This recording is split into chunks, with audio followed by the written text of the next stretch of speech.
오늘 말씀을 준비하면서 꼭 이 말씀을 드리고 싶었습니다. 오늘 참 수고 많으셨습니다. 수고하셨습니다.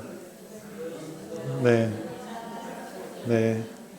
인사하시면 더 좋겠죠. 네. 수고하셨습니다. 각자의 자리에서 우리가 그리스도인으로서 살기 위해서 또한 부모님으로서 또한 자녀로서의 그 맡은 역할대로 우리가 살기 위해서 열심히 아마 사셨을 것 같습니다. 참 수고 많으셨습니다. 우리가 세상을 사는 데 있어서 막 살고 싶은 사람도 때로는 누군가 있겠지만 우리가 좀 잘 살고 싶어 합니다.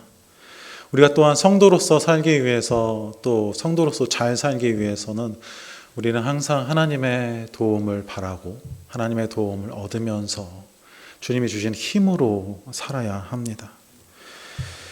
왜냐하면 이 세상은 주님을 모르고 주님을 믿지 않고 또 주님을 거부하고 있는 세상 가운데 우리가 살고 있기 때문에 우리가 이 세상 가운데서 사는 것이 만만치 않기 때문입니다. 항상 그들은 우리를 거부하고요. 우리의 믿음을 얕잡아 보고요. 또한 우리가 갖고 있는 이 믿음에 대해서 인정하지 않기 때문입니다. 그 사이에서 우리가 살아가고자 할 때 항상 하나님께서 우리에게 주시는 힘으로 우리가 항상 살아야 합니다. 오늘 말씀에 보면 하나님이 주시는 그 힘을 가지고 살았던 제자들의 모습이 말씀 가운데 나와 있습니다. 그 제자들은 성령 하나님께서 주시는 용기와 담대함으로 살았던 자들입니다. 우리가 오늘 말씀을 보면서 제자들이 어떻게 살았는가, 어떻게 하나님께 힘을 얻었는가, 그 힘으로 그들이 어떻게 그 상황들을 잘 받아들이기도 하고 헤쳐나가기도 하고 주님께 도움을 구하면서 살았는지 우리가 좀 보기를 원합니다. 그렇게 살 때 우리가 주님의 뜻을 따라가며 살 수 있을 것이라 우리가 생각합니다. 오늘 사건은 우리가 잘 알고 있는 말씀이라고 생각됩니다. 우리가 자주 다루는 말씀인데요. 간단하게 제가 설명을 한번 해보겠습니다. 베드로와 요한이 기도 시간이 되어서 성전에 기도하러 올라갔습니다. 그들이 기도하러 올라가던 중에 성전으로 들어가지 않고 성전 바깥 문에 앉아서 구걸하던 자가 있었어요. 베드로와 요한이 그를 보고 그들에게 나아가서 그를 예수님의 이름으로 일으켰습니다. 그 사람은 태어나면서 한 번도 일어나 보지 못한 사람이었어요. 그런데 제자들이 예수님의 이름으로 그에게 일어나라 하면서 손을 잡고 일으켰을 때 그가 다리에 힘을 얻어서 일어났습니다. 굉장히 놀라운 일이 일어난 거죠. 그 사람은 평생 일어나 보지 못한 사람이었어요. 그 사람은 40여 년간 항상 엉덩이를 땅에 붙이고 살았던 사람이었습니다. 그 사람이 일어나 걷고 뛰고 성전에 들어갈 수 있었습니다. 그리고 성전에 들어가면서 그 사람이 하나님을 굉장히 찬양했습니다. 여러분, 이 사람이 성경의 그 표현대로라면 하나님을 찬양했다라고 하지만 어떤 마음으로 찬양했을까요? 하나님을 어떻게 찬양했을까요? 하나님께 어떻게 큰 소리로, 어떻게 그 마음 가운데 그 주체할 수 없는 즐거움으로 하나님을 찬양하면서 성전에 들어가면서 자기의 그 넘치는 마음들을 표현했을까요? 오늘 말씀 중에 놀라운 점 한 가지가 바로 이것입니다. 앉아서 살았던 그 자가 일어난 것. 제자들이 예수님의 이름으로 그에게 일어나라 한 것. 여러분, 예수님의 이름에는 능력이 있었습니다. 예수님의 이름으로 제자들은 그 자를 일으켰습니다. 우리가 예수님의 이름으로 살아가고자 할 때 예수님의 이름이 정말로 우리에게 능력이 되고 계신가요, 여러분? 그 이름으로 우리가 능력을 얻으면서 살기를 바랍니다.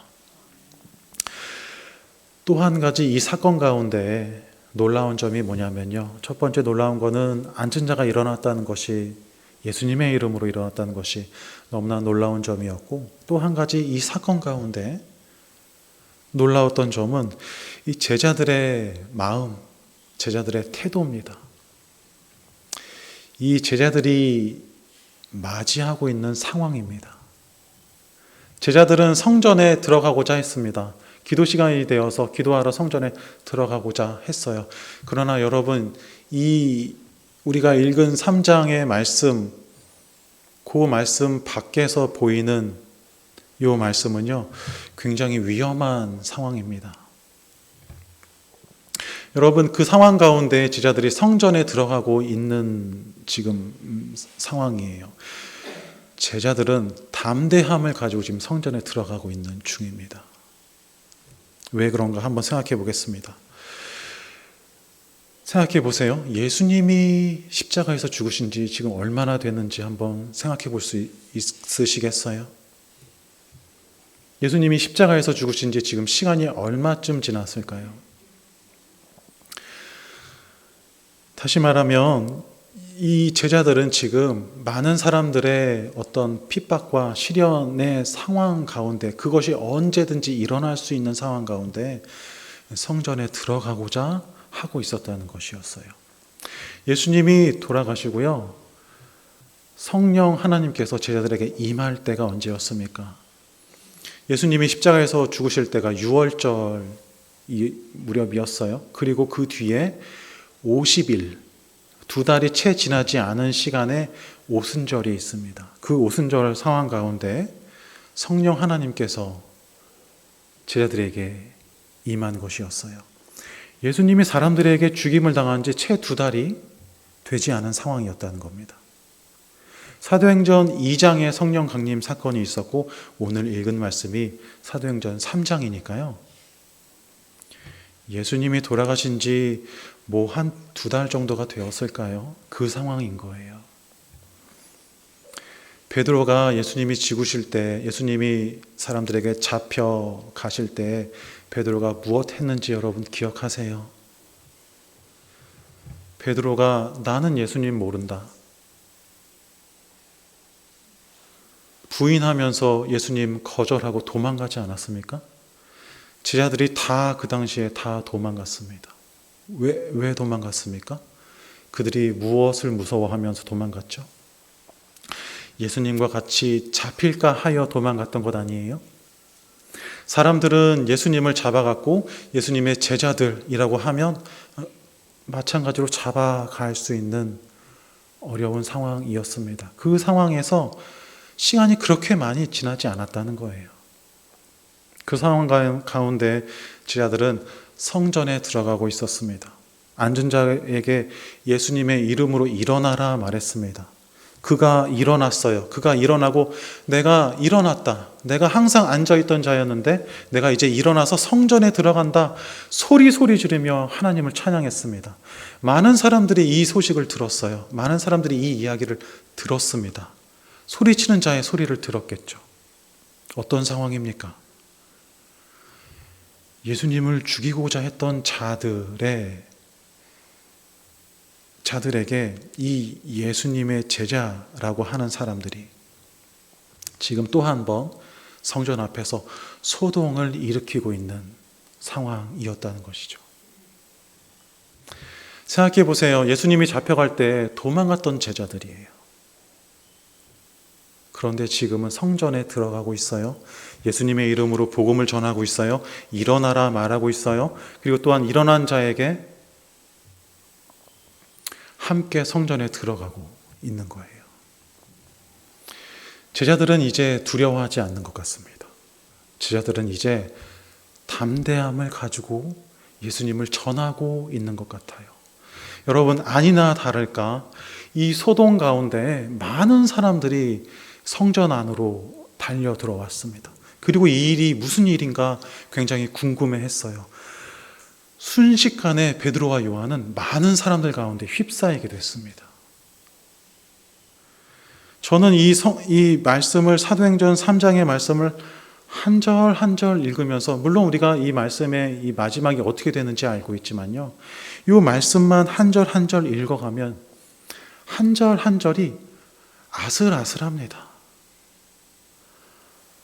눈에 빤히 보이는 그 위험한 순간들이 이제 막 생길 것만 같은 상황들이에요.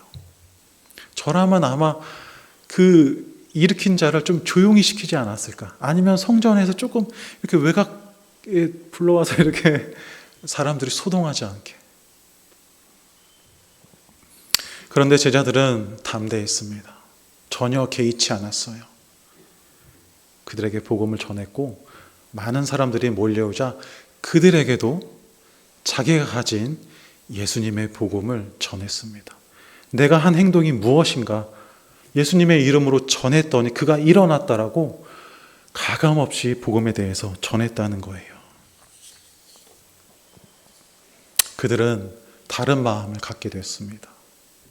그들은 두려워하지 않는 마음을 갖게 됐어요.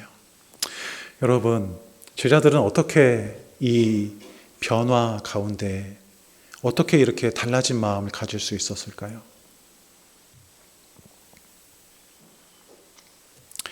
우리 3장, 사도행전 3장 14절에서 16절인데요. 우리 한번 이 제자들의 말을 들어보면 좋겠습니다. 사도행전 3장 14절에서 16절인데요. 한번 같이 읽어보면 좋겠습니다. 너희가 거룩하고 의로운 일을 거부하고 도리어 살인한 사람을 놓아주기를 구하여 생명의 쥐를 죽였도다. 그러나 하나님이 죽은 자 가운데서 그를 살리셨으니 우리가 이 일의 증인이라. 그 이름을 믿음으로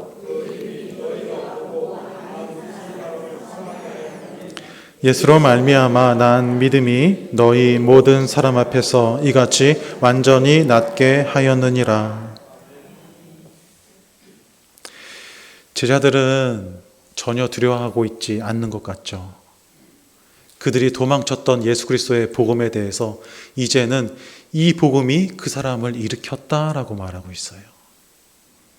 또 너희가 그를 거부했었다라고 말합니다. 살인한 사람을 놓아주기를 구하고 생명의 주를 죽였다라고 말했어요.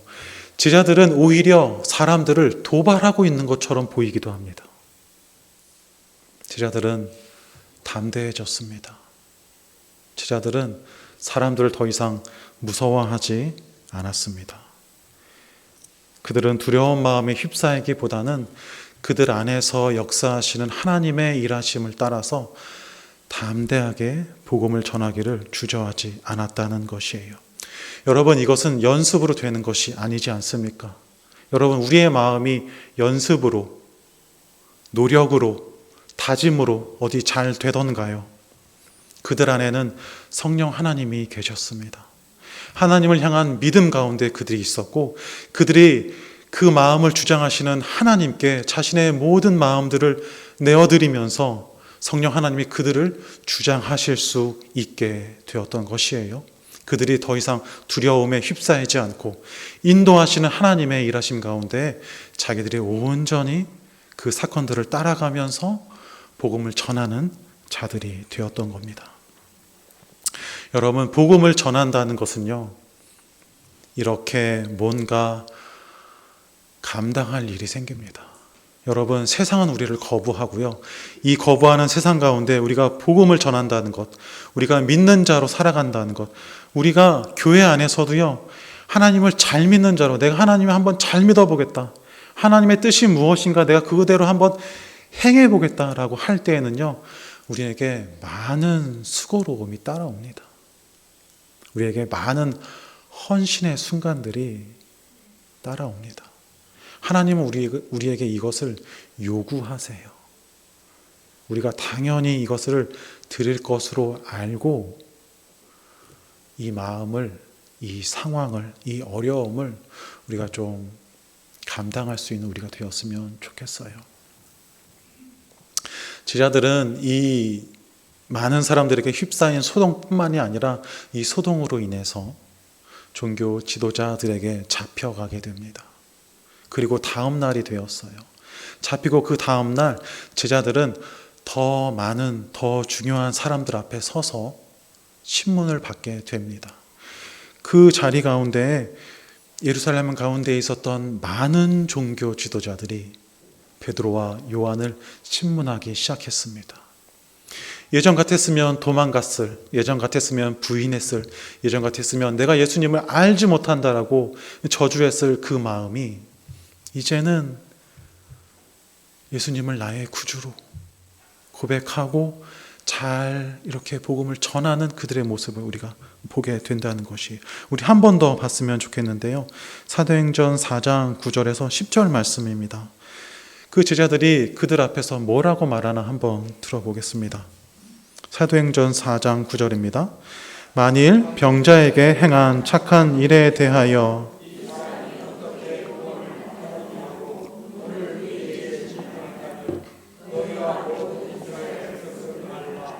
너희가 십자가에 못 박고 하나님이 죽은 자 가운데서 살리신 나사렛 예수 그리스도의 이름으로 이 사람이 건강하게 되어 너희 앞에 섰느니라. 여러분, 이 말씀 잘 들으셨나요? 여러분, 이 이야기를 한 베드로와 요한은 어떤 마음으로 이 말을 했을까요? 만약 제가 이 말을 했다면, 예수님을 죽인 사람들 앞에서 제가 이 이야기를 했다면 아마 저는 죽음을 각오한 사람일 겁니다. 예수님을 죽인 자들에게 너희가 예수 죽였다, 너희가 하나님이 보낸 예수님을 죽였고 그 예수님이 아직 우리 안에 살아계셔서 우리가 예수님의 복음을 전할 때에 이 앉은 자가 일어났다, 우리가 이제 이 복음을 거부할 수 없고 우리가 보고 들은 바대로 우리는 살고자 한다 라고 말한다면요, 여러분, 이렇게 말하는 자들은 무엇을 감당하고 이 말을 하는 걸까요? 예수와 같은 고난과 예수님과 같은 핍박을 내가 개의치 않겠다, 내가 그것에 대해서 더 이상 두려워하지 않겠다, 아니 그것을 생각조차 하지 못하고 난 내가 본 대로 말하겠다, 내가 믿은 대로 말하겠다라고 하는 이 풍성한, 이 넘치는, 이 주체할 수 없는 마음 가운데 그들은 이 고백을 했다고 믿습니다. 그들은 담대하게 복음을 전했습니다. 예수님께서 하나님의 아들이심을 그들은 전한 겁니다. 예수를 죽인 자들 앞에서 말이죠. 여러분은 어떠세요? 여러분, 우리는 어떻습니까? 우리가 제자들과 같이 담대하게 복음을 전하면서 살고 있나요? 우리가 누군가에게 복음을 전하는데 두려움이 없이 살고 있나요? 우리가 간혹 관계가 틀어질까 봐, 우리가 간혹 그들에게 미움받을까 봐, 그들이 우리를 욕할까 봐, 간혹 우리가 이 어떤 어려움이 생길까 봐 복음을 전하지 못하고 있지는 않나요? 우리가 복음을 전하지 않는다면, 우리가 복음 앞에서, 우리가 세상 가운데서 담대함을 갖지 않는다면 우리는 이러한 어려움을 당하지 않을 겁니다.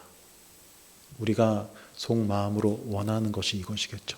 그러나 여러분, 우리가 담대하게 그들의 감정을 개의치 않고 있는 복음을 그대로 전할 때에 제자들과 같이 복음을 전할 수 있는 복음의 통로로 사용될 것입니다. 베드로와 요한은 성전에 앉아있던 한 사람을 일으켰습니다. 그 사람을 통해 하나님께 영광을 돌리게 했습니다. 그 한 사람을 통하여서 예루살렘 모든 사람들에게 하나님의 복음을 전하게 되었습니다.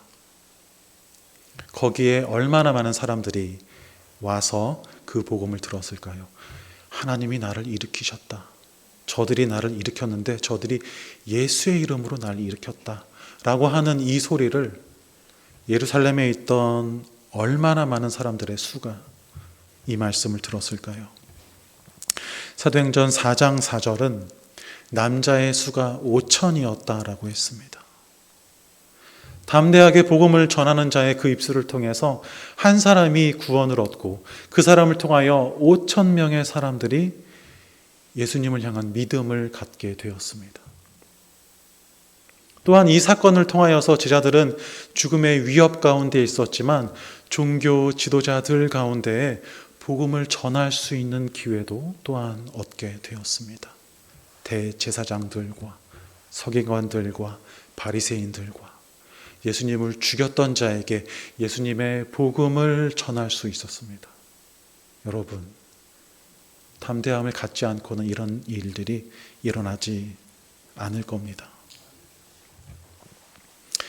담대함 가운데 하나님께서 담대함을 갖는 자들에게 하나님께서 이러한 일들을 허락하시고 그들에게 이러한 일들을 인도해 가시는 것이죠. 여러분, 제자들이 가진 이 담대함은 어디서부터 오는 것일까요?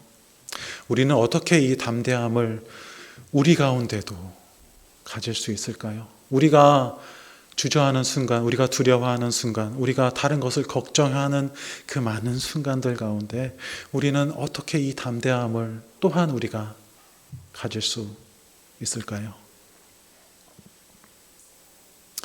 우리 안에 내주하시는 성령님에게 우리의 모든 삶을 내어드리기를 원합니다. 예수님을 향한 믿음과 내 안에서 일하시고자 원하시는, 나에게 계속 말씀하시는 그 하나님의 음성에 따라 우리가 나아가고자 할 때 눈에 보이는 그 이익과 눈에 보이는 편안함을 내가 포기하고 하나님이 내게 말씀하시는 그 마음의 그 세밀한 음성을 따라서 살고자 할 때 우리 안에 성령 하나님은 더 폭발적으로 우리 안에서 일하게 되실 겁니다. 지금 24년이니까요. 한 10년도 더 됐죠. 제가 신학교 다닐 때 저보다 한참 어린 여학생이 있었습니다. 제가 30살이 넘어서 신학교 갔으니까요. 그때 20살 무렵에 들어온 여학생이 한 명 있었습니다. 그 학생과 저는 그렇게 친하지는 않았는데요. 그 학생이 한 학기를 다니고 휴학을 하면서 자기가 선교를 가겠다라고 이제 선교 계획에 대해서 이렇게 전하는 시간이 있었는데요. 다들 그 학생을 말렸습니다. 그 학생이 가고자 하는 지역이 너무 위험한 지역이었어요. 그래서 거기 되게 무섭지 않냐. 거기 가면 아주 안 좋은 상황이 생길 수도 있는데 어떤 마음으로 네가 거기를 가느냐라고 물어본 적이 있었습니다. 누군가가 정말 총을 들이대고 예수님을 고백하겠냐 부인하겠냐 물어볼 때 너 뭐라고 대답하겠냐라고 물어본 적이 있었어요. 그 친구가 이렇게 대답했습니다. 그런 상황이 생길까 봐 내가 너무 무섭습니다. 그래서 내가 더 기도합니다. 그 마음으로 가는 겁니다. 그 마음이 담대함을 만들어냅니다. 우리에게 특별한 방법이라는 것은 없습니다. 우리가 담대함을 갖기 위해서 어떤 특별하게 먹을 약이 있는 것도 아니고 특별한 옷을 입을 것도 아니고 특별한 과정을 거칠 것도 아닙니다. 우리는 그저 하나님께 진심으로 예배하고 진심으로 기도하고 진심으로 하나님을 찬양하고 진심으로 하나님을 믿는 것, 이것이 다라고 저는 생각합니다. 교회에 와서 예배 시간에 앉아 있는 것으로는 부족합니다. 이 시간 우리가 하나님께 드리고자 하는 이 마음이 정말로 진심이어야 한다고 생각합니다. 정말로 하나님이 살아계시고 정말로 하나님이 세상을 주관하시고 정말로 하나님이 나를 사랑하셔서 나를 인도하시고 오늘을 지키신 것처럼 내일을 인도하실 것을 내가 굳게 믿음으로 그 신앙을 예수 그리스도를 고백할 때 우리 안에 이 담대함이 우리 가운데 더욱더 풍성하게 일어날 것이라 믿는다는 겁니다. 진심으로 열심으로 마음과 뜻과 힘을 다해서 우리가 하나님을 예배하기 원합니다. 하나님께 기도하고 하나님의 뜻을 간구하고 하나님을 찬양하는 자들이 우리가 되기를 원합니다. 성령의 충만함을 받으십시오. 하나님께 내어드리고 하나님의 도구로 사용받는 우리가 되었으면 좋겠습니다. 두려움보다는 주님의 뜻으로 주님의 일하심을 우리가 기대하는 자들이 되기를 원합니다. 이후에 제자들은 종교 지도자들이 풀어주어서 교회 공동체 안으로 다시 들어올 수 있었습니다. 종교 지도자들은 원하지는 않았겠지만 이미 너무 많은 사람들이 이 사건을 보았고 너무 많은 사람들이 이 사건을 통해 하나님의 일하심을 보았기 때문에 아마 풀어줄 수밖에 없었을 겁니다. 다만 제자들을 겁박하고 예수의 이름으로 복음을 전하지 말라라고 겁을 준 뒤에 풀어주었어요. 제자들은 교회 공동체 같은 제자들에게 돌아와서 자기들에게 일어난 일들을 모두 고백하고 나누고 하나님을 찬양했습니다. 그리고 하나님을 높였습니다. 그들에게 일어난 하나님의 그 크신 일하심을 함께 찬양하는 시간을 가졌던 것이죠. 우리 그 제자들의 말씀을 제자들의 나눈 마음을 좀 읽었으면 좋겠습니다. 사도행전 4장 26절에서 31절입니다.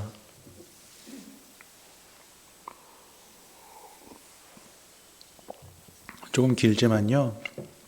그들이 어떤 마음으로 마음을 나누고 함께 하나님을 찬양했는지 함께 읽어보면 좋겠습니다. 26절에서 31절인데요. 빨리 읽지 마시고요. 좀 천천히 함께 읽으면 좋겠습니다. 시작. 세상에 군왕들이 나서며 관리들이 함께 모여 주와 그의 그리스도를 대적하도다 하신 이로소이다. 과연 헤롯과 빌라도는 이방인과 이스라엘 백성과 합세하여 하나님께서 기름 부으신 거룩한 종 예수를 거슬러 하나님의 권능과 뜻대로 이루려고 예정하신 그것을 행하려고 이 성에 모였나이다. 주여 이제도 그들의 위협함을 굽어 보시옵고 또 종들로 하여금 담대히 하나님의 말씀을 전하게 하여 주시옵소서. 손을 내밀어 병을 낫게 하시옵고 표적과 기사가 거룩한 종 예수의 이름으로 이루어지게 하옵소서 하더라. 빌기를 다함에 모인 곳이 진동하더니 무리가 다 성령이 충만하여 담대히 하나님의 말씀을 전하니라. 아멘. 제자들이 하나님을 찬양하고 하나님께 기도하면서 간구한 것이 있습니다. 29절. 담대히 하나님의 말씀을 전하게 하여 주옵소서. 30절. 손을 내밀어 병을 낫게 하시옵고 표적과 기사가 거룩한 종 예수의 이름으로 이루어지게 하옵소서 라고 기도했습니다. 제자들은 어려운 순간을 맞이했지만 그 어려운 순간을 이제 앞으로는 생기 있게 하지 말아달라 기도하지 않았습니다. 그들이 멈추지 않고 말씀 전하겠다 하나님께 기도하는 겁니다. 말씀 전하게 해주십시오 하나님, 제가 계속하겠습니다. 그리고 말씀 전할 때 표적과 기사가 많이 일어나서 주 예수 그리스도의 이름으로 더욱더 많은 자들이 복음을 믿게 하여 주옵소서라고 기도하고 있습니다. 여러분 생각해 보세요. 이 기도를 하면 할수록 그들이 복음을 전하면 전할수록 그들의 사역 가운데 표적과 기사가 많이 일어나면 일어날수록 제자들은 어떻게 됩니까? 제자들은 예수님의 길을 동일하게 걸어가게 될 것입니다. 그들이 예수님께 하는 기도 가운데 나를 보호하여 주옵소서, 나를 인도하여 주옵소서, 나를 사망의 음침한 골짜기에서 나를 구원하여 주옵소서라는 말이 없습니다. 오직 예수 그리스도가 전파되기를 그들은 간절히 구하고 있는 겁니다. 그 가운데 31절에 그들이 빌기를 다함에 그곳이 진동하더니 모두가 성령의 충만함을 받아 하나님의 말씀을 전하는 자들이 되었다라고 이 단락이 맞춰집니다. 여러분, 우리가 어떻게 살아야 합니까? 이 세상 가운데 믿는 자들을 거부하는 이 시대 가운데 우리가 어떤 삶을 살아야 합니까? 담대하기를 원합니다. 여러분, 예수님을 믿고 성령님께서 우리를 인도해 주시는 대로 우리가 담대하기를 원합니다. 우리가 직장을 구할 때 담대하기를 원합니다. 직장을 고를 때 담대하기를 원합니다. 주의를 지키고자 우리가 담대하기를 원합니다. 또한 많은 사람들 가운데서 우리가 식사기도 할 때 담대하기를 원합니다. 우리가 여름 성경 학교를 위해서 여름에 휴가를 내는데요. 우리가 좀 담대하게 사람들을 두려워하지 않고 주님의 일하심을 위해서 이 일들을 하기 원합니다. 또한 우리가 일상의 우리의 감정들 가운데에서도 우리가 좀 담대한 마음을 가지고 다른 사람들 앞에 나아갔으면 좋겠습니다. 하나님이 우리를 그렇게 인도하실 거라 믿습니다. 다른 사람을 용서하기 위해서 담대하십시오. 다른 사람을 사랑하기 위해서 담대하십시오. 용서하고 사랑하기 위해서 먼저 연락하기 위해서 여러분 담대하십시오. 내가 기분 상했었어. 그러나 나도 미안하고 너도 괜찮니? 담대하시면 좋겠습니다. 예수님 믿으세요. 이 한마디에 여러분 우리의 담대함을 담아서 전할 수 있으면 좋겠습니다. 우리가 전하는 이 작은 전도지 하나가 한 생명을 살릴 수 있다는 것을 기억하면서 우리가 담대했으면 좋겠습니다. 굉장히 많은 사람들이 의외로 예수천당 불신지옥 이 목소리 듣고 교회에 옵니다. 여러분 알고 계세요? 왜 그들이 교회의 그 행동을 통해서 왜 교회가 욕을 먹게 하는가라고 교회 내에서도 말하는 사람들이 있지만요. 많은 사람들에게 명동 같은 곳에서 예수천당 불신지옥 말하는 사람들의 목소리를 듣고 교회에 오는 자들이 있다는 거 여러분 알고 계세요? 담대하기를 원합니다. 주님의 뜻이 우리 가운데에서 이루어질 것입니다. 담대함 가운데 주님은 주님의 사역자들을 고르고 계십니다. 우리가 그 길을 가는 자들이 되길 원합니다. 기도하겠습니다.